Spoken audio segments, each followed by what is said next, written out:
제101차 최고위원회를 개의하겠습니다.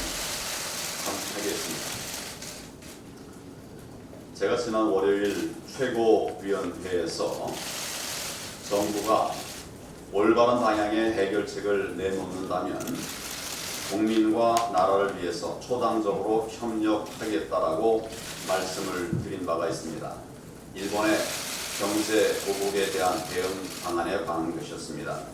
그런데 우리 당이 아무리 협력을 하고 싶어도 문재인 대통령과 이 정권이 협력할 일조차 내놓지 못하고 있으니 참으로 답답합니다.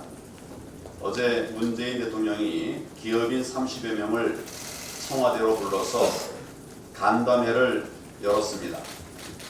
기업인들에게 발언 시간을 3분씩 주고 이런 단순 대책만 반복하면서 사실상 아무런 성과가 없는 사진 촬영용 이벤트로 끝났습니다.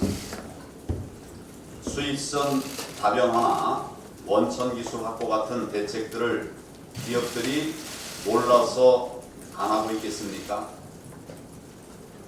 당장 현실적으로 어려우니 못하고 있는 건데 그런 말만 할 것이면 바쁜 기업인들 왜 불러 모은 것입니까? 또 대통령은 기업인들의 지원 요청에 대해서 기업 중심으로 부품 소재 국산화를 하라고 주문했다고 합니다. 국산화의 가장 큰 걸림돌은 과도한 환경 규제고 관련 기업들이 크지 못하는 이유도 자본시장 규제 때문입니다. 주 52시간 근로제를 획일적으로 적용하다 보니 부품 소재 연구하는 기업들도 6시면 칼퇴근하고 있습니다. 이렇게 기업들이 뛰지도 못하게 손발을 다 묶어놓고는 기업 중심으로 알아서 하라고 하면 그게 될 수 있는 일이겠습니까? 최소한 규제 풀어주겠다는 약속이라도 있어야 기업들이 나서서 투자라도 할 수 있는 것이 아니겠습니까? 결국 현재의 사태는 대통령과 정부가 책임을 지고 외교적으로 풀어야 할 문제입니다.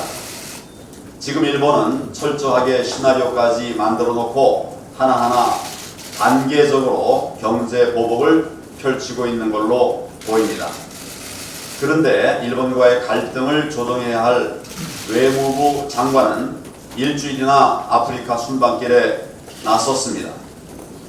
그래놓고 대통령이 기업인 만나고 또 5당 대표들 모아봐야 무슨 뾰족한 수가 나오겠습니까?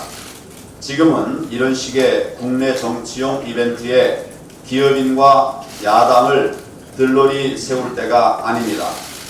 다시 한번 말씀드리지만 우리 당은 정부가 제대로 된 해결책을 내놓는다면 누구보다도 앞장서서 초당적으로 협력할 것입니다. 그러려면 먼저 대통령께서 실효적인 해결 방안들을 찾아서 시급하게 추진해 주시기를 바랍니다. 우리 당은 정부의 대책이 나오면 국회가 뒷받침할 수 있도록 정당 간 논의부터 적극적으로 추진해 나가겠습니다. 국회 차원의 대일 외교에도 힘을 보탤 것입니다. 부품 소재의 대일 의존도를 낮출 수 있도록 관련 규제 개선도 신속하게 추진해 나갈 생각입니다. 하루속히 올바른 대책을 내놓으실 것을 강력하게 촉구합니다. 어제 6월 고용 동향이 발표됐습니다. 정부는 취업자 수가 늘고 고용률이 올랐다면서 자화자찬을 내놓고 있습니다. 하지만 실제 일자리 사정은 한마디로 참담한 수준입니다. 취업자 수가 28만 1천 명 늘었다고 하는데 세금으로 만든 60세 이상 일자리가 37만 2천 개 늘었습니다. 주 17시간 미만 초단기 알바가 181만 3천 명이 이르고 있습니다. 경제의 허리인 30대 40대 취업자는 오히려 21만 4천 명이나 줄어들었습니다. 또 제조업, 금융, 보험업, 도소매업 등 양질의 일자리는 무려 15만 7천 개가 사라졌습니다. 청년 체감 실업률도 1.7%나 더 올라서 통계 작성 이래 최고치인 24.6%에 이르렀습니다. 고용원 있는 자영업자도 12만 6천 명이나 줄어들었습니다. 최저임금 급등의 악영향을 여실히 보여주고 있는 것입니다. 결국 통계의 속임수를 한꺼풀만 벗겨내면 민간의 질 좋은 일자리는 사라지고 세금, 알바로 메우고 있는 현실이 적나라하게 드러나는 것입니다. 누차 강조해왔듯이 일자리는 기업이 만들어야 합니다. 세금 걷어서 만든 노령층 단기 알바는 통계에는 도움이 될지 모르겠지만 국민의 삶에 실질적인 도움이 될 수 없습니다. 게다가 더 이상 돈을 뿌려대기 힘들 정도로 세금까지 안 거치고 있는 상황으로 들어가고 있습니다. 5월까지 국세 수입이 1조 2천억 원이나 줄어들었고 하반기에는 더 줄어들 가능성도 대두되고 있습니다. 알바 자리 만들 세금마저 떨어지고 나면 그때는 어떻게 할 것입니까? 결국 이 정권의 소득주도 성장과 반시장 반기업 정책이 지금이 참담한 고용 참사의 근본 원인입니다. 경제 대전환 없이는 문제를 풀 수 없다는 사실을 인정하고 문재인 대통령께서는 스스로 정책 전환을 결단해야 합니다. 당장 내년 최저임금부터 최소한 동결시키고 업종별 차등화도 다시 테이블에 올려서 논의해야 합니다. 과감한 규제 개혁과 함께 친민노총 정책도 거둬들여야 합니다. 시장을 거스르는 정책은 결코 성공할 수 없습니다. 기업이 살아나지 않고는 경제도 살아날 수 없다는 사실을 대통령은 명심하시고 즉각 결단을 내릴 것을 촉구합니다.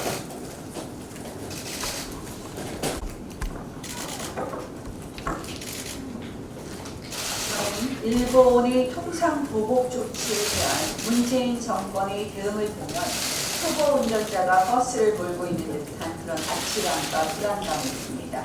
문재인 대통령, 냉혹한 힘의 질서가 지배하는 국제정치의 근본 특성마저 모르는 아마추어 외교로 지금 이 나라 경제를 뒷전에까지 오게 만들었습니다. 오래전부터 통상보복 조치가 예고됐음에도 손 놓고 있다가 이제 와서 기업 총수 마이남으로 생색내게 하려 합니다. 이제라도 국제사회의 현실을 직시하고 정말 이 문제를 타개할 외교적 해법을 찾아야 합니다. 대통령은 물론 총리, 외교라인 등이 모두 비상 상황을 인식하고 난국을 돌파해야 합니다. 그런데 이낙연 국무총리 오는 13일부터 방글라데시 등 4개국 해외 순방 떠납니다. 주무 책임부처 장관인 강경화 장관 어제 아프리카 3개국 순방에 나섰다고 합니다. 당면한 위기를 책임지고 해결해야 할 사람들이 정작 자리를 비우고 해외로 나가는 정권, 지금 이것이 바로 문재인 정권의 현실 인식의 수준입니다. 이낙연 총리 순방 취소하십시오. 강경화 장관 당장 귀국하십시오. 지금 기업들은 생사의 기로 앞에서 떨고 있는데 여유롭게 해외 순방 다닐 때입니까? 이 정도면 저는 이 정권이 일본의 동상보복 조치 위기를 극복할 의지가 없다고밖에 볼 수 없습니다. 갈 때까지 가보자는 식으로 위기를 오히려 키우고 국내 정치에 활용하겠다는 심산이 아닌지 의심될 정도입니다. 야당 탄압 전문가 조국 수석, 여권 단속 전문가 양정철 원장, 지지율 단속 이벤트 기획사 김정은 정권, 조국, 양정철, 김정은, 이른바 조양은 세트로 나라가 온통 엉망입니다. 여기에 문재인 대통령까지 합치면 대한민국 퍼펙트 리스크 조합입니다. 경찰의 야당 탄압 수사, 사실상 제2의 패스트트랙 폭거입니다. 정치와 타협의 공간인 국회에서 벌어진 일에 지금 편협하고 일방적이며 불공정한 사법잣대를 들이대는 전형적인 정치 탄압입니다. 청와대 조국 수석이 기획하고 경찰이 실행에 옮기는 보복 정치에 우리 자유한국당 절대 위축되지 않습니다. 불법 사보임으로 국회법을 무력화시킨 문희상 국회의장, 김관영 전 원내대표부터 수사하십시오. 빠르 해머를 동원한 폭력 진압부터 수사하십시오. 그리고 야당을 수사하려거든 책임자인 저부터 소환하십시오. 이런 식의 제1야당 겁주기 소환에 응하는 것 자체가 국회의 독립성, 자율성에 대한 포기입니다. 야당이 야당이길 포기하는 것입니다. 우리 자유한국당은 그런 무책임한 정치 할 수 없습니다. 이번 윤석열 검찰총장 후보자 청문회에서 밝혀졌듯이 정권의 실세들은 양정철을 거치지 않은 사람이 없습니다. 국회의장, 국정원장, 주요 광역단체장은 물론 유력한 검찰총장 후보자인 서울중앙지검장까지도 훑고 다녔습니다. 그것도 몰래 숨어서도 아닌 보란듯이 당당하게 전국을 휘젓고 다녔습니다. 최소한의 부끄러움도 모르는 그러한 정치 행보에 참으로 민망할 따름입니다. 대한민국 리스크 정점은 뭐니 해도 문재인 대통령입니다. 김정은과의 정치 이벤트에만 골몰한 나머지 외교도 국익도 경제도 놓쳐버리고 허겁지겁 기업 총수들 불러서 사후 약방문 대응이나 내놓고 있습니다. 조양은 플러스 문재인 대통령, 정말 지금 이 나라가 어디로 가고 있는지 모르겠습니다. 조양은이 없는 정치, 야당 보복, 동원하고 줄 세우기, 선거용 이벤트 없는 그런 정치로 돌아가야만 대한민국이 다시 정상으로 돌아올 수 있습니다. 지금 현재 국회 상황 잠깐 말씀드리겠습니다. 제가 국회 상황을 학교에 비유하겠습니다. 왜냐, 지난번에 여당이 계속해서 왜 학생들이 수업 안 오냐고 얘기했기 때문에 제가 학교에 비유하겠습니다. 교장, 교감, 일부 선생님들이 합세해서 다른 선생님 마음대로 자르고 수업도 바꾸고 멋대로 학교 운영하다가 결국 학교 문이 닫혔습니다. 그런데 이대로 학생들 수업이 멈춰서는 안 된다. 그래서 저희가 최소한의 정상화 장치를 마련하고 학교 문을 열었습니다. 그러면 수업을 해야 합니다. 일을 해야 합니다. 그런데 수업하고 아이들 가르칠 생각은 없습니다. 수학여행을 어디로 갈지 궁리만 합니다. 회식비 타낼 생각만 합니다. 지금 이게 우리 국회의 자화상입니다. 패스트트랙 폭거로 국회를 마비시켜놓고 어렵사리 합의를 통해 국회를 열었습니다. 그러면 가장 먼저 무엇을 해야 되겠습니까? 쌓여있는 민생법안 조속히 처리해야 합니다. 최저임금 폭탄으로 우리 자영업자들을 지켜줘야 합니다. 주 52시간 예외 업종 확대해서 경제부터 살려야 합니다. 그리고 북한 동력선 사건으로 드러난 와해된 안보, 국정 조사로 바로 잡아야 합니다.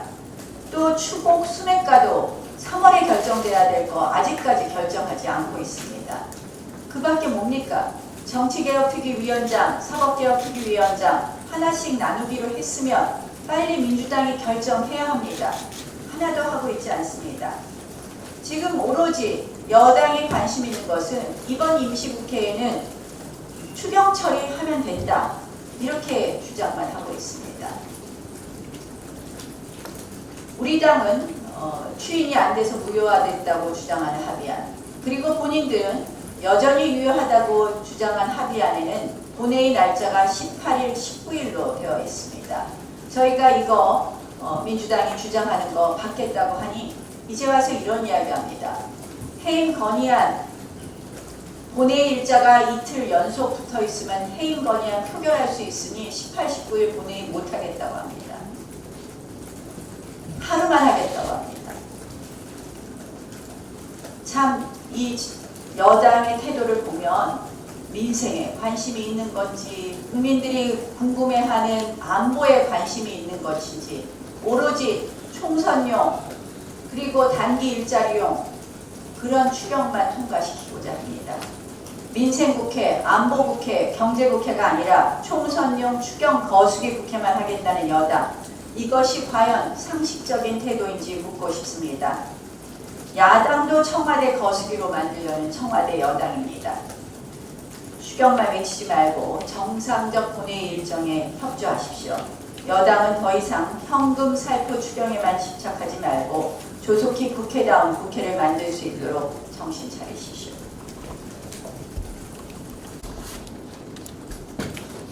네, 요즘에 국민들께서 굉장히 경제적 상황을 불안해하고 있습니다. 소위 말해서 일본발 경제위기 상황입니다. 근데 이 상황을 누가 만들었습니까? 우리 대한민국 국민이 만들었습니까? 또 야당이 만들었습니까? 이 일본발 경제위기 상황 어떻게 극복하려고 합니까? 지금 이 정권은 그 해법이 있습니까? 그래놓고 기업인들 모아놓고 그렇게 무책임한 그런 대응 없는, 전략 없는 그런 간담회 하면 뭐합니까? 저는 더 이상 이 국민들에게 경제적 불안감을 주는, 미래적 불안감을 주는 이런 행위를 해서는 안 된다고 생각합니다. 냉철한 이성을 가지고 저는 감정적 대립이 아닌 냉철한 이성을 가지고 이 국제관계를 바라봐야 된다고 생각합니다. 냉실상부한 야당이 제1야당의 대표께서 초당적으로 이 문제를 바라보자고 하면은 대통령께서 응답을 해야 되는 거 아닙니까? 아니면은 이 문제를 해법을 풀든지. 그래서 이런 부분에 대해서 저는 좀 더 책임 있는 자세를 보여야 된다고 생각합니다. 문명사회에서 대의정치를 하는 이유가 뭡니까? 국민들이 그 권력을 정권에다가 위임하는 이유는 뭡니까? 그것은 바로 나라 잘 지키고 경제 불안하지 않도록 하라는 그런 국민들의 준엄한 명령 아닙니까? 이런 부분에 대해서 이 문재인 정권은 국민들이 더 이상 걱정스러워하지 않도록 해야 된다는 그런 취지의 말씀을 드립니다. 그리고 지금 총리와 외교부 장관이 해외 순방을 한다고 하는데 일본 문제만큼 지금 심각한 나라가 있습니까? 그럼 가려면 일본을 가야지. 왜 아프리카를 갑니까? 이런 부분에 대해서도 우리 국민들이 지켜보고 있다는 그 부분을 명확하게 인식하기 바랍니다. 제1야당, 저희 자유한국당은 지금이라도 이 외교 부분에 있어서는 초당적으로 협력할 용의가 있습니다. 그래서 더 이상 대통령께서는 제1야당의 진정성을 의심하지 마십시오. 국민들이 불안해하는 이러한 상황을 함께 극복하는 데 노력해 줄 것을 당부드립니다. 이상입니다. 그때 읽었던 책 제목이 이랬습니다. 책상은 책상이다. 윤석열 검찰총장 후보자에 대해서 지금 그 언론에서 핵심을 비켜가는 것 같아서 제가 좀 말씀을 드리겠습니다. 거짓말은 위증입니다. 물론 인사청문회법에 의해서 위증이 아니지만 결국 위증은 위증입니다. 소개 안 했다. 소개했다. 소개는 선임이 아니다. 윤대진을 위해서 거짓말을 한 거다. 선임규 제출했다. 선임계 제출에도 송달 안 했다. 뭐 이런 얘기들.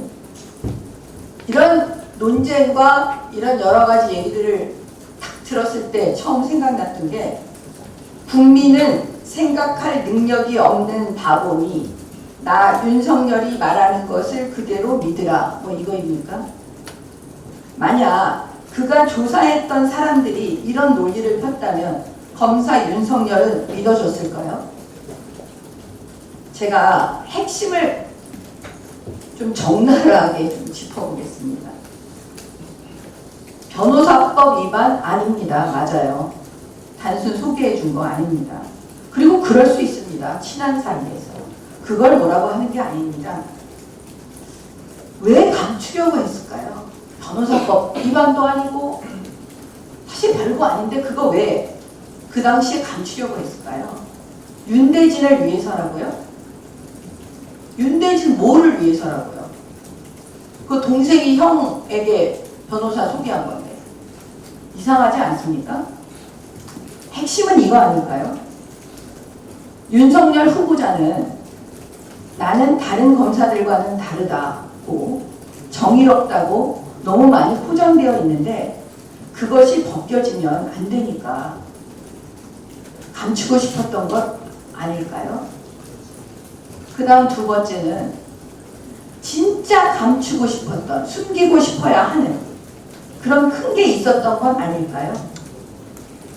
윤우진 세무서장은 결국 수사 중에 해외로 도피했고 다시 잡혀와서 무혐의를 받았습니다. 이 해외 도피 결정 혼자 했을까요? 그 도피에 그 다음에 나중에 무혐의 받는 거에 진짜 윤대진, 윤석열이 개입되어 있지 않을까요? 그거 숨기려고 했던 거 아닐까요? 그러다 보니까 말이 자꾸 꼬이는 거 아닐까요? 일단 용산 세무서장이었던 윤우준 씨 도피시켜놓고 해외로 시간 벌어놓고 증거 인멸한 다음에 한참 지나서 수사하면 뻔하지 않습니까? 무혐의 난 거? 이런 계획 진짜 세우지 않았을까요? 결국 조직에게 충성하지 사람에게 충성하지 않는다는 윤석열 후보자 그 말이 진심이라면 지금 이쯤에서 그만두세요. 윤대진을 위해서 기자에게 소개했다고 거짓말한 거라고 했던 그 윤석열 후보자의 그 말, 어쩜 이 말은 변창훈 검사가 죽기 전에 마지막으로 윤석열에게 하고 싶었던 말이 아닐까요? 동료들을 위해서 다 말할 수는 없지만 지금은 그렇지만 그건 사실이 아닙니다. 이상입니다.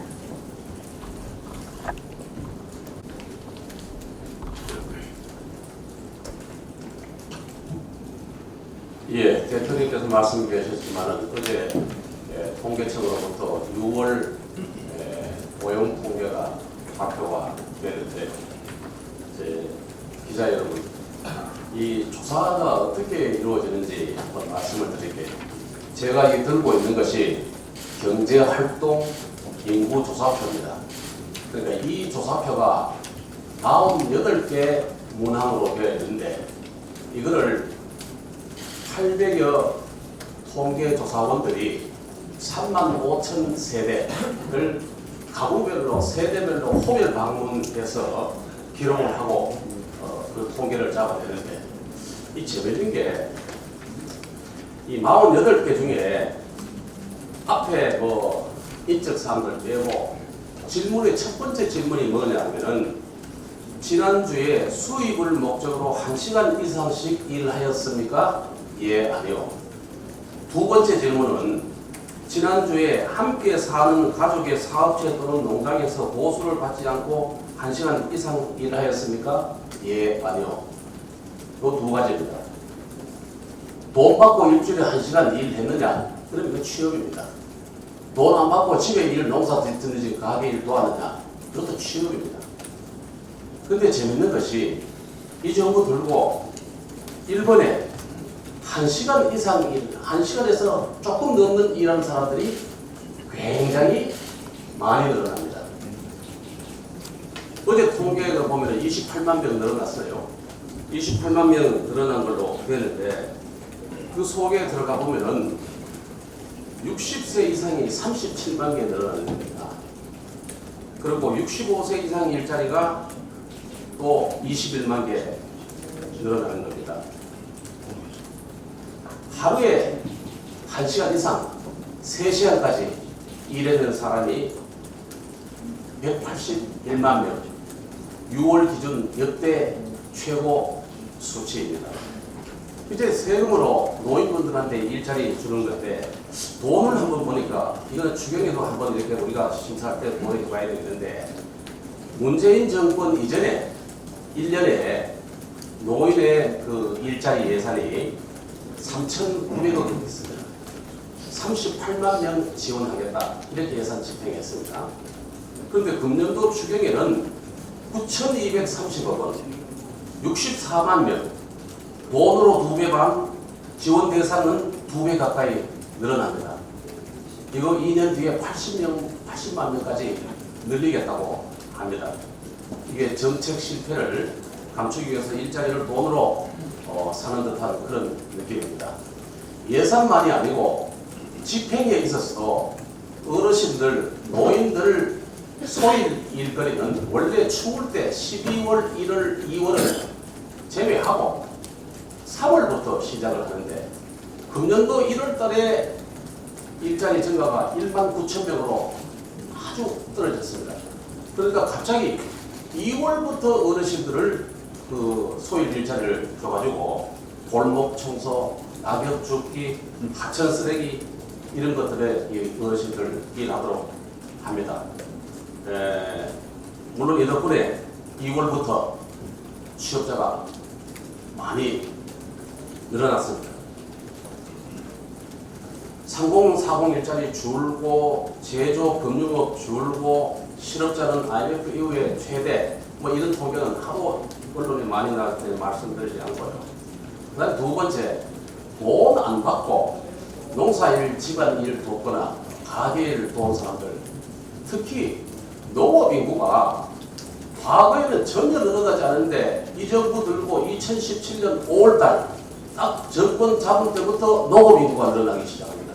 마치 우리나라가 농업국가로 전환되고 있는 느낌입니다. 이번 통계도 보니까 농업 인구가 2만 3천 개 늘어났습니다. 이 부분에 대해서는 철저히 상임위 활동에서 이 통계 내용을 좀 봐야 되겠다 이렇게 생각을 합니다. 정답은 나와 있고 대통령도 알고 경제부총리도 알고 있습니다. 하반기 경제운영계획에 보니까 투자주도, 수출주도 정책으로 일시 돌아가겠다고 합니다. 앞으로 투자주도 성장, 투자주도 일자리, 민간주도 일자리로 돌아가야 합니다.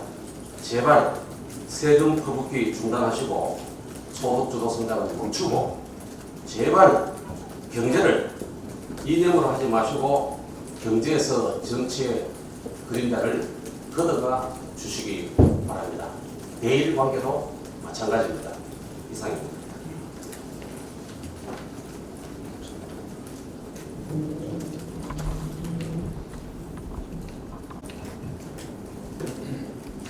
상상고에 이어서 서울 지역 자사고 13곳 가운데 8곳이 무더기 취소 대상에 올랐습니다.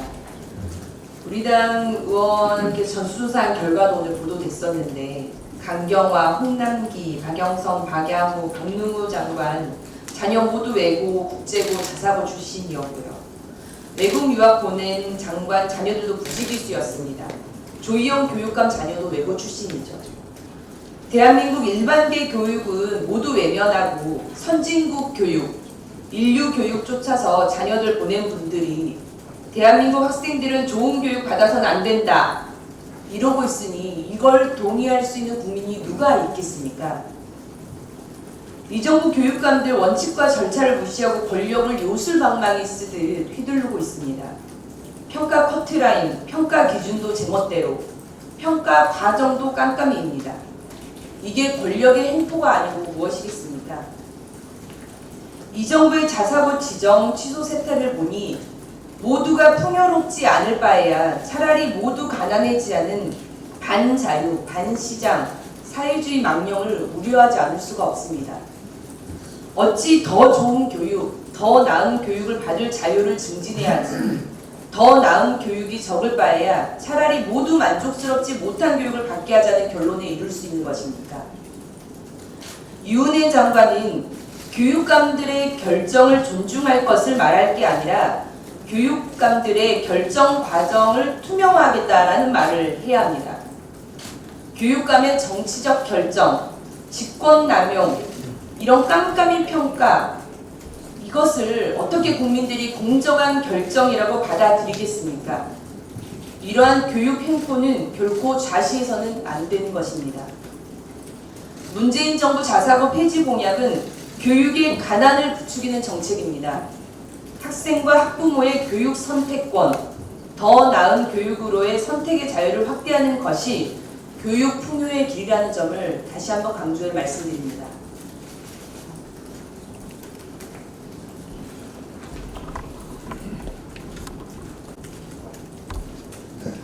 참으로 두꺼운 정권입니다. 인사청문회에서 아무리 문제가 드러나고 거짓말이 드러나고 임명을 강행합니다. 국방이 무너지고 안보에 구멍이 뚫려도 책임지는 사람도 없고 국정조사 하자는데도 절대로 못하겠다고 합니다. 북한 비핵화, 한반도 평화, 이게 실패한 것으로 드러났음에도 사과도 책임도 지지 않고 외교부 장관은 외유성 순방에 나섭니다. 통계상 실질 일자리가 감소하고 기업들이 코리아 엑소더스 현상이라고 할 정도로 이 나라를 떠나가고 제조업과 자영업이 뿌리째 무너져 내리는데도 이 정권과 여당 그 TV에서는 자화자찬이 넘쳐납니다. 한일 관계로 인해서 기업과 온 국민이 지금 불안해하고 있는데 총리와 외교부 장관 외유성 순방에 나섭니다. 불화수소 사러 나가는 겁니까? 아프리카로, 동아시아로? 추경에 일본 경제 관련해서 대응하기 위해서 1,200억 필요하다고 합니다. 1,200억 예산 세워서 지금 일본의 경제 보복에 대응이 될 수만 있다면 얼마나 좋겠습니까? 걱정할 일도 아니겠죠. 당초에 세해 추경으로 시작해서 가진 온갖 부실을 다 갖다 붙이더니 이제는 일본에 대한 대응을 하기 위해서 추경 통과시켜야 된다라고 이렇게 견강부회하고 있습니다. 이렇게 추경에 매달린 이후 결국은 이 추경이 총선용 추경 아니겠습니까? 총선용 추경이라서 이러는 것 아니겠습니까? 우리 당은 이런 빚내서 어떻게든 총선용 추경 세워보겠다는 정부 여당의 의도에 협조할 뜻이 없음을 분명히 말씀드립니다. 그리고 참으로 나쁜 정치하고 있습니다. 온 국민이 분노하고 끓고 있습니다. 그동안에 심각한 갈등 빚었던 택시 카풀 법안이 어제 국토위 교통법안 소위 통과를 했습니다. 우리 당 의원님들의 적극적인 중재 노력으로 우리 당의 문진국 의원 안으로 이렇게 의견을 모아서 처리가 돼서 참으로 다행입니다. 출퇴근 시간을 명확히 해서 카풀을 허용하는 이런 안으로 처리가 된 것 참으로 다행스럽고 우리 당 국토위원님들께 감사를 드립니다. 택시업계 수익 크게 줄어들지 않으면서도 국민의 편의를 도모할 수 있다는 점에서 의미가 있다고 생각합니다. 다만 분명히 아쉬운 점이 있습니다. 앞으로 이 아쉬운 점들 보완하기 위한 노력을 다할 것이고 잠시 후에 10시에 원내대표님 주재로 택시 노사 대표자 간담회를 개최할 예정입니다. 앞으로 4차 산업혁명 시대에 걸맞는 경쟁력을 갖춘 택시 산업이 될 수 있도록 적극적으로 지원하고 챙겨나가겠다는 말씀드립니다. 이상입니다. 예, 그럼 지금부터 회의를 비공개로 진행하도록 하겠습니다.